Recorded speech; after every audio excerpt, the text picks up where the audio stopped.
এইখনে আছে ভূপেন হাজৰিকা সেতু ফাইনেলি পাই গ'লোহি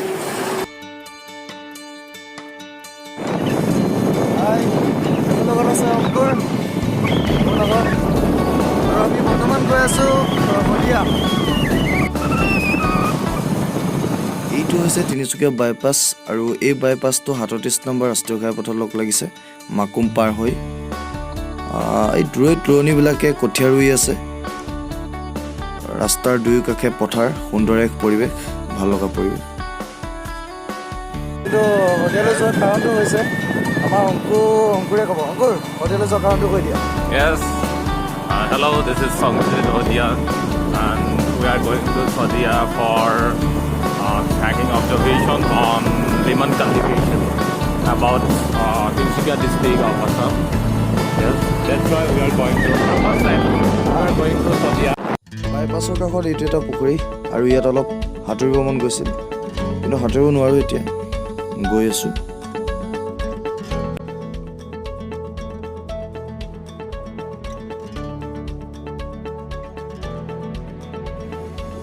আৰু এনেদৰে আমি বাইপাছেদি আহি এতিয়া মাকুম পাইছোঁহি আৰু এইখিনিতে দুফালে দুটা ৰাস্তা গৈছে মাজত আছে এটা ধুনীয়া চাৰ্কুল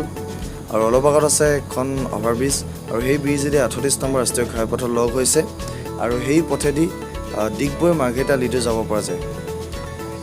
আমি এতিয়া অভাৰব্ৰিজৰ তলেৰে ৩৭ নম্বৰ ঘাইপথত লগ হ'ম আৰু সেই পথেদি শদিয়ালৈ যাম গতিকে ভিডিঅ'টো চাই থাকোঁ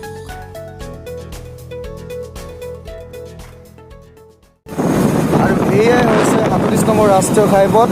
37 নম্বৰ নেশ্যনেল হাইৱে আৰু এইফালেদি শদিয়া যাম আমি গৈ আছোঁ এতিয়া চাই যাব আপোনালোকে এয়া আমাৰ ৰাস্তাৰ অৱস্থা ৩৮ নম্বৰ ৰাষ্ট্ৰীয় ঘাইপথৰ অৱস্থা এয়াই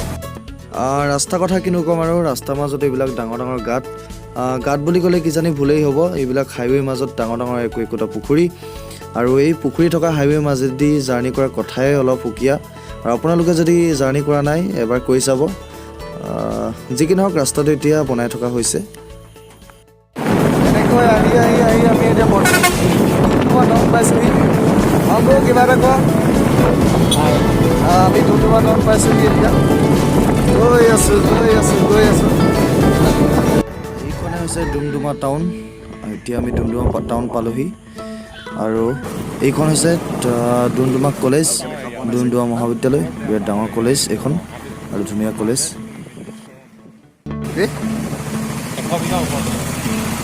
ডুমডুমা কলেজ এয়া হৈছে তালাব টাউন ডুমডুমা পাৰ হৈ আমি এতিয়া তালাব টাউন পাইছোঁহি আৰু এই তালাব টাউন পাৰ হৈ অলপ দূৰ গৈ আমি শদিয়া ব্ৰিজৰ ওচৰত পামগৈ অতি ধুনীয়া টাউন আৰু চফা টাউন এইখন আৰু আমি ফাইনেলি এনেকৈ আহি ঢলা শদিয়া ব্ৰিজ পালোহি গেটখন পাইছিয়ালৈ যাম আপোনালোকে চাই থাকক আৰু এই ৰাস্তাটো ছাইডৰ বাওঁফালৰ ৰাস্তাটোৱেদি ঢলালৈ যায় এই ৰাস্তাটোৱেদি ঢলালৈ যায় এয়া হৈছে অতি ধুনীয়া ৰাস্তা আৰু আহল বহল ৰাস্তাৰ কাষত কোনো ধৰণৰ লেতেৰা নাই পৰিষ্কাৰ ৰাস্তা আৰু এয়া আন ৰাস্তাৰ দৰে নহয় ৰাস্তাৰ কাষত এয়া পথাৰ আৰু আমি এতিয়া শদিয়া ব্ৰিজৰ ওচৰত পামগৈ গতিকে ভিডিঅ'টো শেষলৈ চাই থাকক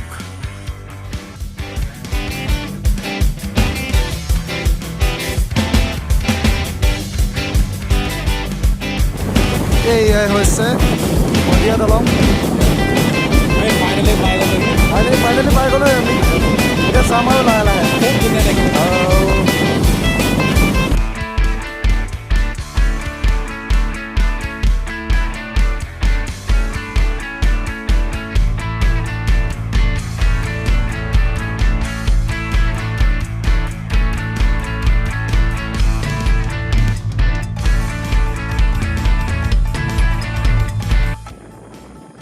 এইটো এটা ইণ্টাৰেষ্টিং কথা যে শদিয়া ব্ৰিজ এছ শেপত বনোৱা হৈছে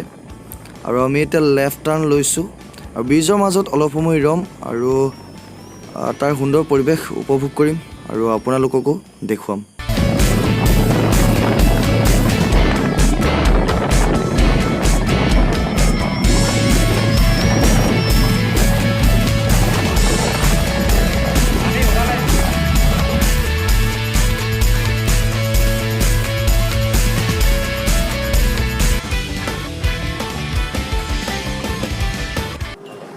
এইখনে আছে ভূপেন হাজৰিকা সেতু ফাইনেলি পাই গ'লোহি আৰু যথেষ্ট ডাঙৰ একো মনিব নোৱাৰি পাছফালে দেখিছেই ৱাও এই অংকুৰ বহুত গৰম যথেষ্ট গৰম পৰিছে ইমান গৰমত আমি আছো জঁপিয়াই দিওঁ নেকি পানীত জঁপিয়াবলৈ মন গৈছে কিন্তু জঁপিয়ালে আৰু একেবাৰে ওপৰলৈ পামগৈ আৰু বিচাৰি নাপাব আৰু কোনেও জঁপিয়ালে এয়া শদিয়া দলং এইখনে আছে ব্ৰহ্মপুত্ৰ নদী আৰু মাজত এইটো এটা দ্বীপ সৰু দ্বীপ এটা আছে আৰু ব্ৰহ্মপুত্ৰ নদ বুলি কোৱা হয় আচলতে ব্ৰহ্মপুত্ৰ নদী নহয় তললৈ চাওক ৱাও হাই কি ক'ম ন ফাইনেলি আমি ব্ৰহ্মপুত্ৰ এটা মাজত পালোহি আৰু লাষ্ট পইণ্ট আপোনালোকে দেখিবলৈ পাইছে last point of Brahmaputra river যথেষ্ট একো ধৰিব নোৱাৰি আৰু যিখন লাষ্টত আছে এইখন নদিহিং ৰিভাৰ ইয়াত জইন হৈছে ব্ৰহ্মপুত্ৰ এণ্ড এইখন টেঙাপানী ৰিভাৰ আৰু এনেকৈ দুখন নদী লগ হৈছে আৰু এখন লগ হ'ব লাগে ইয়াত কি নাজানো গম পোৱা নাই এনেদৰে ব্ৰিজৰ মাজত ৰৈ আমি তাৰ সুন্দৰ পৰিৱেশ উপভোগ কৰিলোঁ আৰু ইয়াৰ পৰা অলপ দূৰ গৈয়ে আমি শদিয়া পাম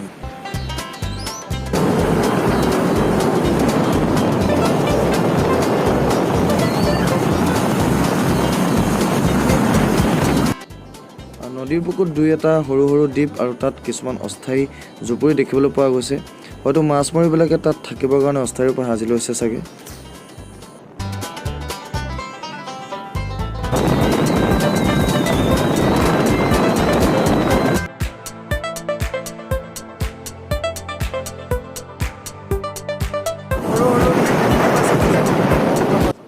এইটো হৈছে নদীৰ মাজৰে এটা সৰু ধুনীয়া দ্বীপ